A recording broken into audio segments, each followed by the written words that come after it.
c'est pas grave, on est là pour eux et on représente nos 294 salariés. Nickel. Donc voilà. Bravo. Donc on marche pour eux.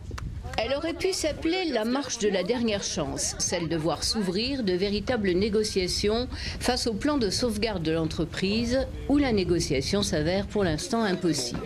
Alors une poignée de syndicalistes ont décidé de faire entendre leur voix en entamant la marche de l'espoir ce matin sur le site de Montier-Chaume, une date qu'ils n'ont pas choisie au hasard. Aujourd'hui, c'est aussi le départ du Tour de France.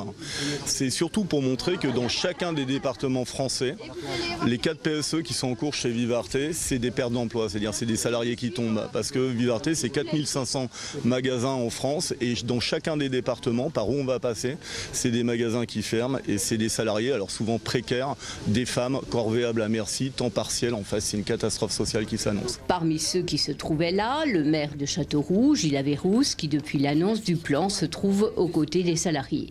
Souvent des femmes en situation précaire qui ont du mal à supporter cette menace sur leur emploi.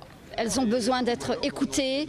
Si elles ont besoin de pleurer, eh bien qu'elles puissent s'asseoir et pleurer et voilà quoi. C'est vraiment une situation de crise psychologique. Hein.